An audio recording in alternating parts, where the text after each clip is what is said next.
سعودی عرب پر تباہ کن حملہ، پاکستان آئے سعودی شہزادوں کی عمران خان سے فوری مدد کی اپیل، کپتان کا ہنگامی ایکشن، پاک بحریہ کے چیف سعودی عرب روانہ، security high alert, general Raheel اور جنرل بلال بھی فرنٹ لائن پر آ گئے، سعودی پانیوں میں پاک بحریہ کی جنگی مشقیں، کوئی بھی سعودی سرزمین کی طرف نہ دیکھے، جنرل قمر جاوید باجوہ کا دبنگ اعلان، پاکستان میرا گھر ہے، اس سے دوری برداشت نہیں، شاہ سلمان نے بڑا اعلان کر دیا، ویڈیو میں تفصیل سے یہ بھی بتائیں گے کہ 10 سال بعد کون سی عالمی جنگی مشقیں پاکستان میں منعقد ہونے جا رہی ہیں، کیا یہ جنگی مشقیں اسرائیل اور اسلام دشمنوں کے لیے کھلا اعلان جنگ ہوں گی؟ دوستو، یہ بات ہر جانب سے سچ ثابت ہو چکی ہے کہ سعودی عرب کا پاکستان کے بغیر خطے میں کوئی بھی ایسا دوست نہیں ہے جو کہ اس کے دفاع کے لیے ہر وقت اس کے ساتھ قدم سے قدم ملا کر کھڑا ہو۔ پاک عرب تعلقات میں پھر سے ایک نیا موڑ آ گیا، اور یہ تب ہوا جب سعودی شہزادے پاکستان کے دورے پر موجود تھے اور دوسری جانب سعودی عرب کے اہم ترین شہر ریاض پر حوثی باغیوں نے حملہ کیا۔ اس حملے کے بعد پورے ملک میں سیکیورٹی کو ہائی الرٹ کر دیا گیا اور ایئرپورٹ کو بھی بند کر دیا گیا۔ سعودی عرب کو پاکستان کے ساتھ تعلقات محدود کرنے کے جو نقصانات اٹھانا پڑے، اس نے سعودی عرب کو چاروں شانے چت کر دیا ہے۔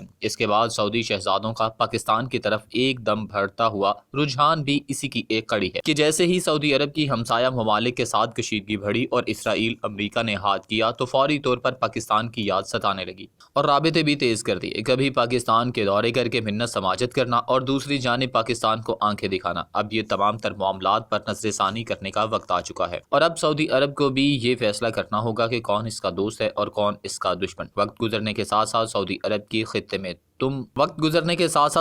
کی خطے میں ختم ہوتی ہوئی شناخت اس کو پریشان کر رہی ہے۔ سعودی شہزادوں کے دورہ پاکستان سے متعلق بھی اہم ترین خبریں سامنے آ رہی ہیں۔ شاہ سلمان کے حکم پر پاکستان کا دورہ کرنے والے سعودی شہزادے بھی جانتے ہیں کہ پاکستان کے بغیر ان کا کوئی بھی دوست نہیں، اور جس طرح سے پاک فوج سعودی عرب کے دفاع میں کامیابی سے فرائض سر انجام دے رہی ہے،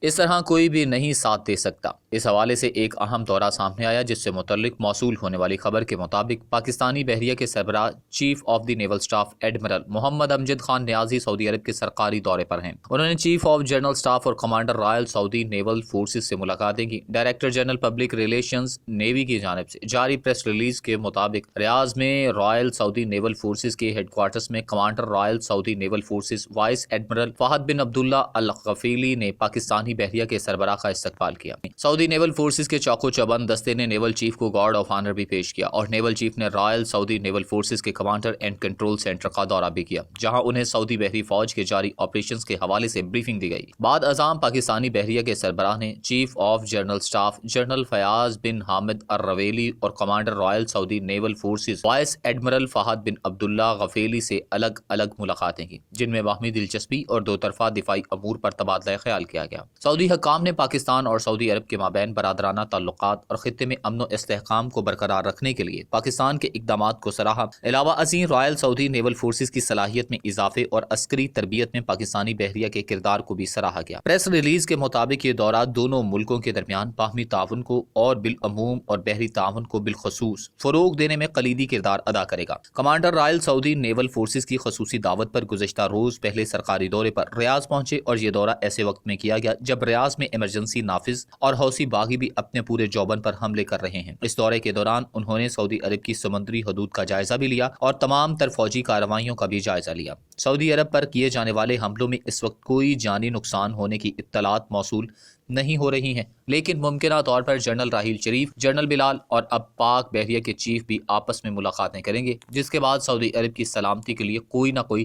لائحہ عمل طے کیا جائے گا۔ دوستو، اب بات کریں گے پاکستان نیوی کی امن مشقوں کی۔ ان مشقوں کا انعقاد پہلی بار 2007 میں کیا گیا، جس میں کئی دوست ممالک بشمول بنگلہ دیش، چین، فرانس، اٹلی، ملیشیا، ترکی، برطانیہ اور امریکہ سمیت مجموعی طور پر 25 سے زائد ممالک کی بحری افواج نے شرکت کی۔ ان مشقوں کی کامیابی کا اندازہ اس بات سے لگایا جا سکتا ہے کہ ہر بار امن میں حصہ لینے والے ممالک کی تعداد میں اضافہ ہوا ہے، اور 2019 میں منعقد ہونے والی چھٹی امن مشق میں 40 ممالک شریک ہوئے۔ اس رجحان کو ملحوظ خاطر رکھتے ہوئے روس کے بحری بیڑے بھی امن 2021 میں شرکت پر آمادگی ظاہر کر چکے ہیں، جو کسی بھی روسی بحری بیڑے کی 11 سالوں کے بعد نیٹو ممالک کے ساتھ بین الاقوامی مشق ہوگی۔ اس خبر نے اس جنگی مشق کو عالمی منظرنامے پر عمدگی سے اجاگر کیا۔ عالمی میڈیا کے مطابق امن مشق بھی اپنی نوعیت کا منفرد انتظام ہے، جس میں عالمی افق میں بظاہر حریف دکھنے والی طاقتیں نہ صرف شرکت کر رہی ہیں بلکہ ان مشقوں کو نہایت اہمیت کا حامل سمجھ رہے ہیں۔ اس کی ایک مثال روسی تجزیہ نگار کے اس تجزیہ کو لیا جا سکتا ہے، جنہوں نے ان مشقوں کو جیو اسٹریٹجک زاویوں پر بات کرتے ہوئے ایکسپریس ٹریبیون تحریر میں لکھا ہے کہ روس اس بدلتی ہوئی دنیا میں پاکستان کے کردار کو بخوبی سمجھتا ہے۔ اس مشق کے مرہون منت جہاں ملٹری کے تعلقات مستحکم ہوں گے، وہاں سی پیک کو روس تک پھیلانے کی مد میں بھی فائدہ پہنچے گا، بلکہ ان کا یہاں یہ کہنا تھا کہ اس سے پاکستان کی مرکزی حیثیت میں بھی اضافہ ہوگا۔ اس کا آسان مطلب یہ ہے کہ روسی تجزیہ کاروں کی نظر میں پاکستان دنیا کو جوڑنے والا سب سے اہم ملک ہے۔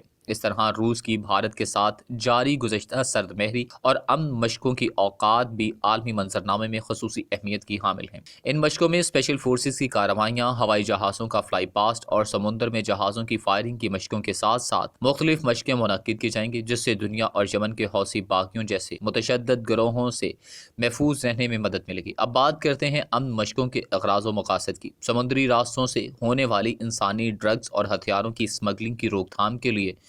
کوششوں میں تیزی لانا اس کا پہلا ہدف ہوگا۔ بحری قزاقوں کے خلاف آپریشن میں جدت لانا بھی انہی کی ایک کڑی ہوگی۔ انٹیلیجنس شیئرنگ کے طریقہ کار کو مزید وسعت دینا ایک اہم ترین پہلو ہے۔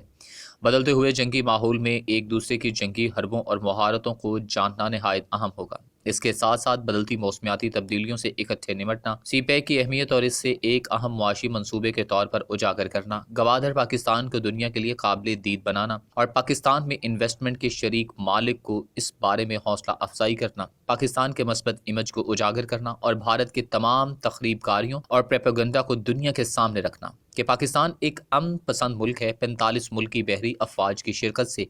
پاکستان کے باکمال رسم و رواج اور تاریخ سے واقفیت دلانا، یہ تمام ایسے روشن پہلو ہیں جن سے پاکستان کے مثبت امیج کو دنیا کے سامنے رکھا جائے گا۔